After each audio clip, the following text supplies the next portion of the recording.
This is Heart Rhythm TV. I'm Roderick Tung.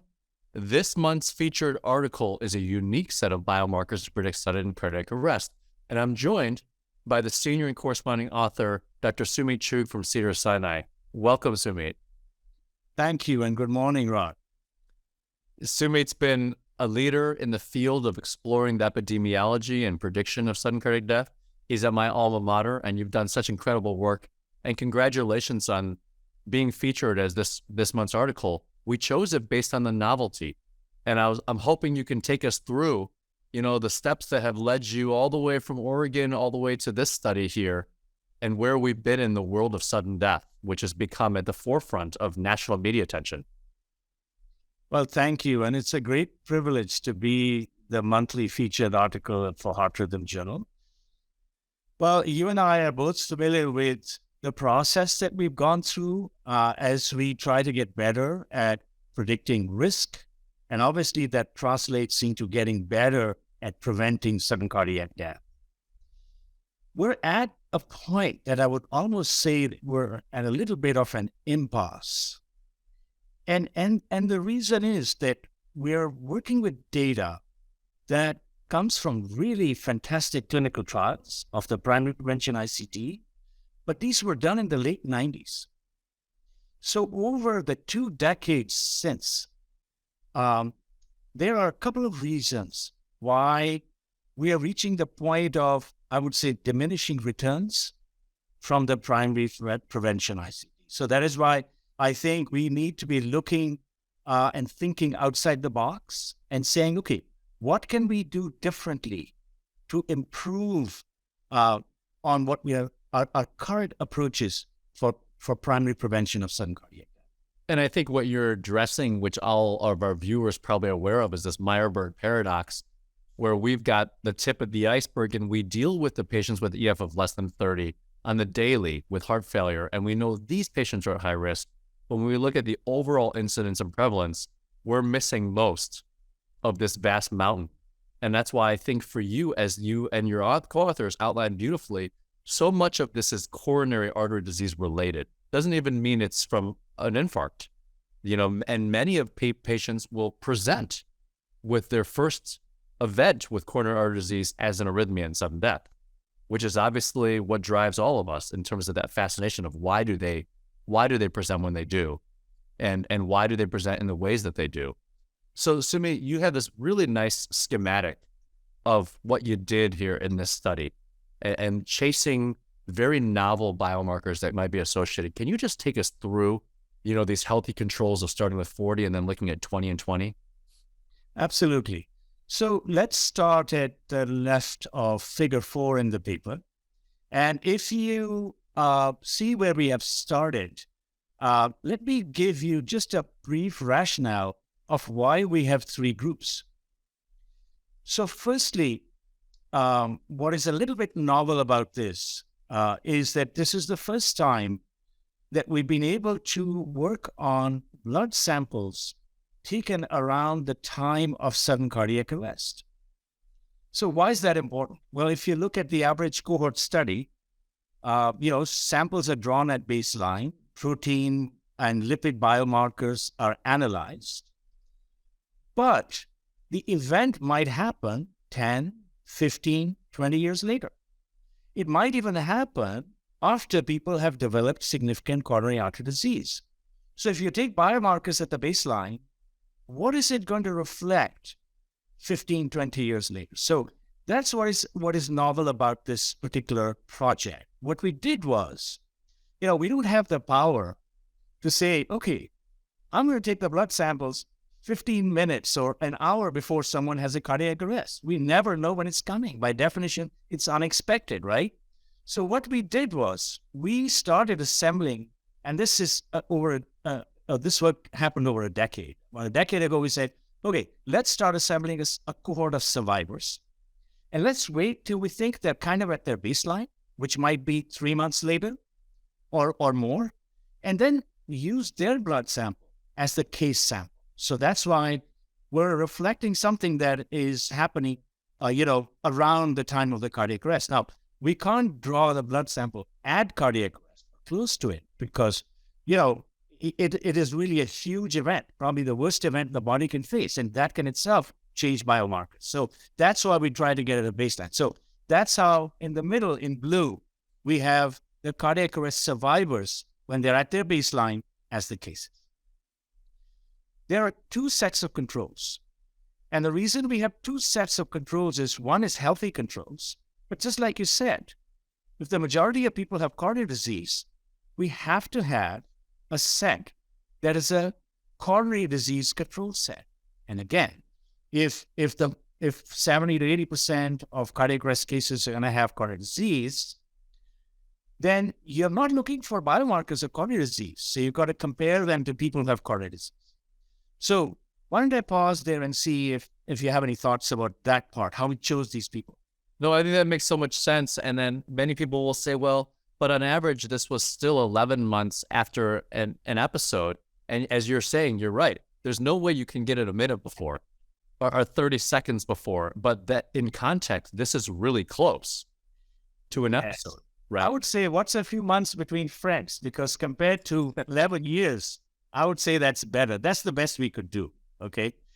And so the other novel piece of this, which we're really excited about, and this is because at Cedars-Sinai, at the Center for Cardiac Arrest Prevention, we have access to advanced proteomics. So we have a proteomics center led by our co-investigator, Dr. Jenny Van Eyck, where we can do this special mass spectrometry.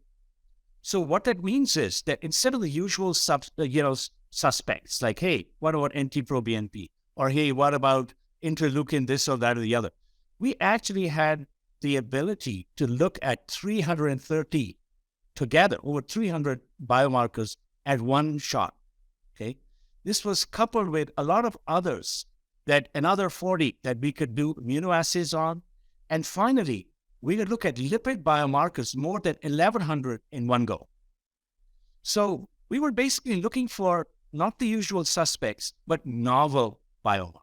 So that's the second piece that you see in this figure. And then as you move right from left to right in this figure, you have this big box, this tall box that gives you really pretty much the results, where what we did first was we had these cases and two control data sets. And then we looked for associations with cardiac arrest as opposed to controls. And we found that 26 protein biomarkers were different. They're all novel. We've never associated them before with cardiac arrest. And of these, 20 were unique to the cardiac arrest issue, meaning when we compared them to the coronary disease controls, they were still different. Okay. And then we had, another 20 plus that were out of our 1,100 plus lipids. So this is sort of our discovery process where we found these significantly associated with cardiac arrest as opposed to controls. So here, what we can do is we have, Dr. Van Eyck has some fancy software that helps us divide these different biomarkers into biologic processes. And, not a surprise, inflammation seems to be important. How lipids localize is important. The immune response, what's happening outside the cells and the extracellular matrix. Importantly, coagulation, because coronary events are about coagulation. And then activation of selective proteins were these biologic processes that, now we can start thinking of these alterations in biomarkers in these contexts. So finally, as you move rightward, you come to a replication analysis. Because, if you have a discovery set, you got to replicate it. So here we had cases just like that, the same kind of survivors. And we compared them to a group of control subjects. These are apparently healthy controls, and we didn't go with coronary disease controls. And finally, we were able to replicate 8 proteins. So in our replication set, there are 8 proteins that are associated with cardiac arrest, and out of them, 6 are unique to cardiac arrest process, not just to coronary artery disease. So that kind of summarizes, what we are presenting in this paper and how we did it. Well, it's a beautiful schematic, and for the viewers to get that key central illustration, then you take us through and say, well, clearly this has to be replicated at a larger level, independent cohorts, and then we can only dream of a day in which someone that merits a primary ICD consideration would then get tested for some of these novel biomarkers and say, this is higher risk. Just like we do with hypertrophic cardiomyopathy, there are some mutations, right, that are higher risk within that for primary prevention. And this is where we need to go, because for so many years, it's so frustrating that our best marker or biomarker, right, of an electrical sudden death is still pump, which is ejection fraction.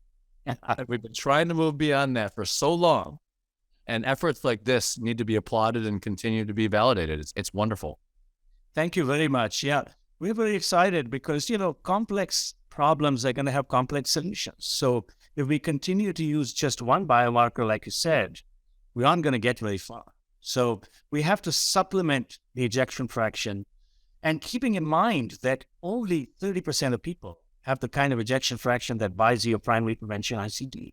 70% of people have an ejection fraction over 35%, and they're not even in our guidelines. And then the ones that do buy themselves an ICD, the minority, require it. And have therapies. And that is actually a very important point, Rod, because that we've become a victim of our own success, literally. What happens is, in the last 2 decades, we're so good with awareness of heart failure, HFrEF, teaching for HFrEF, and get with the guidelines. So we've become so much better. Ironically, patients are dying of other things before the ICD actually helps them with the shock. And Sumeet, since I have you, before we wrap, I'm going to need to pick your brain on this, meaning the mode of death, how we adjudicate death. Yes. It really matters. And obviously, it's hard to be able to be on scene and be able to fill out exactly the cause of this. And commotion cordis is so different from someone with long QT syndrome, right? Or someone that actually dies from a spontaneous plaque rupture versus a coronary dissection. Does it matter in terms of how heterogeneous the causes of actually SCA can be when you do these sort of studies? What an important point. And I'll answer it briefly. You might have to invite me back for a separate, interview.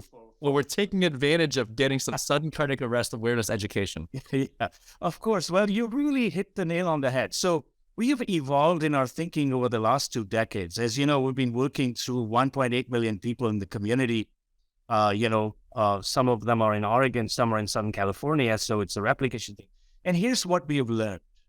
Of course, commotio cordis is really important, but you'd be lucky to have it because you can get back to doing what you want to do, right? Most of our patients are in other areas. And if you think the most important common denominator of these is who has a shockable rhythm. So what becomes really important, especially in the context of whether it's the ICD or the AED, is the only really treatable form of cardiac arrest is shockable cardiac arrest. And so we have now channeled all our work, all our energies. And what I meant is that we have a recently published prediction score that has 13 elements in it. Ejection fraction doesn't make it.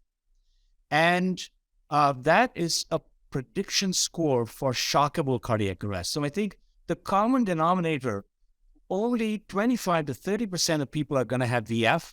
Everybody else is going to have either PEA or asystole. And if we want the best bang for our buck, I mean, there are exceptions. We have to work on who's got VF. Sumeet, thank you for your insights. Thank you for joining us on Heart Rhythm TV. Congratulations and keep up the great work. We're continuing to follow the whole story. And thank you so much, Ron. It's a privilege to be here, and keep up this wonderful work on Heart Rhythm TV. Thank you.